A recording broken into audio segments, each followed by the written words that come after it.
Good morning, Pioneers. Today's Monday the 26th. Welcome to Pioneer News. I'm Julian. First up is Victoria with your weather report. Good morning, it's your weather girl Victoria Slice-Archer coming live from Lakewood High School with your current weather. It is currently 31 degrees and clear. Today you can expect a high of 43 and sunny, and tonight a low of 28. Back to you. Thanks, Victoria. Here's your sports schedule for today.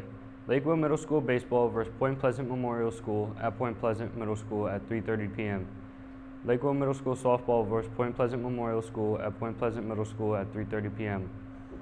Lakewood High School varsity softball versus Brick Township at Lakewood High School at 3:45. Lakewood High School JV softball versus Brick Township at Lakewood High School at 3:45. Your quote of the day: "The only place success comes before work is the dictionary," by Vince Lombardi. Here is Val with your announcements.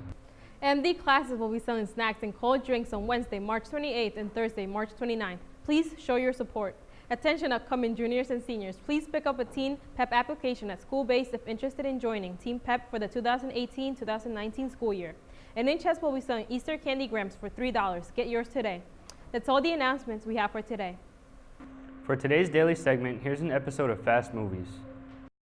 Welcome to Fast Films with Mr. Taylor, where I take a plot of each movie and tell you as fast as I can. Now, in the next few weeks, we're going to do The Road to Infinity War. This is going to show us all the movies leading up to Infinity War, you got to understand, with special attention to the Infinity Stones.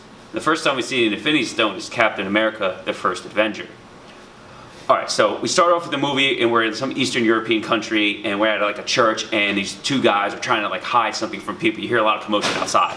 All of a sudden the door gets blown up through by a tank and this guy named Johann Schmidt comes in. He's all like, where is it, where is it? And he kills the one guy and he finally finds out where it is and he gets it, he pulls out like this blue glowing cube. It's called a Tesseract. He's like, I finally found it. So then we finally cut to Steve Rogers. Steve Rogers isn't Captain America yet. He's a small, skinny, weakling kind of dude, and he's trying to join the military, but keeps getting denied every time. So eventually him and his buddy Bucky go to the Stark Science Fair, and there he tries to enlist one more time, and the guy's like, listen, you never got to make it, you're pathetic, you're weak, you know, it's just not going to happen. He gets overheard by this scientist who's like trying to do things with a super soldier serum. So he goes up to him, he's like, you know, do you want to be in this? He's like, yeah. He's like, all right, there's an experimental program, I want you to do it. So he goes to basic training, and he's just doing awful. He can't do anything. He's just terrible, and everyone's just making fun of him, especially the drill sergeant's giving him a big hard time. So the drill sergeant one day throws a grenade on the thing, and all the other people scatter and try to run away. Steve Rogers jumps on it, though, to save everyone's life. They find out it's just a drill, and they find out that this guy has heart and he's something special. So eventually it's time for them to become a super soldier and do this procedure. So they're in this underground place in New York, and there's like this big gray egg thing, and then like they put him in it and they inject him with some stuff, and then they close the lid and they give the Vita rays and it gets all bright, the lights go out, and he went in like small and weak and he comes out this big giant buff dude, and everyone's like, oh my god, it's great. However, there's an assassin there. The assassin takes out the scientist who headed this whole thing, and Steve Rogers goes chase after him when he finds out that he's like super fast and super strong. He chases this guy down, he jumps in the water, he's in a submarine, and he's like swims and grabs him and throws him all the way out of the ocean, and he's like, wow, I'm really strong. So we finally get him to where he's not going to the war at all. They're going to use him as a propaganda machine to generate money for the war effort. So he's getting all frustrated. He's like, I want to be in the battle. I came not to be, you know, some dancing fool. And then all of a sudden, a platoon goes missing behind enemy lines. And Steve Rogers is like, I'm going to go get him. So he goes solo into this enemy camp, and he like wrecks house. All as though he's just like throwing people around. He's destroying people. And Johann Schmidt's there. He's like the head science guy. So he frees everybody at the end. He stares down with Johann Schmidt.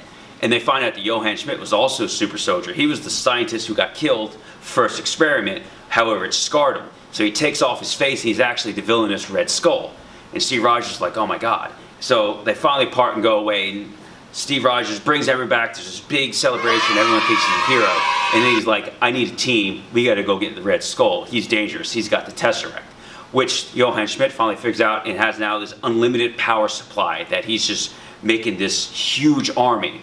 So Steve Rogers and his team like go and they're fighting and they're getting everybody and they have all these successful missions and they're thwarting them at every close call. And then they're on the train because there's like the Johann Schmidt's his second command on the train.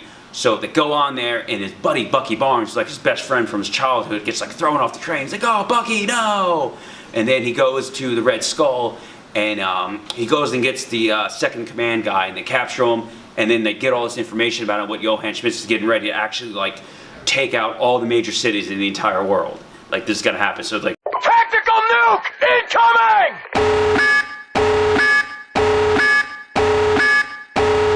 we gotta go stop this. So they find out where he's going. He's arming these plane with these huge bombs that's gonna go blow up all these things. So Steve gets on the plane, takes out some people, and then at the end he's fighting the Red Skull, and then Red Skull takes the Tesseract, which is the blue cube of power, and it disintegrates him. He goes up and he just disappears in this wave of energy, and the Tesseract just goes down into the ocean.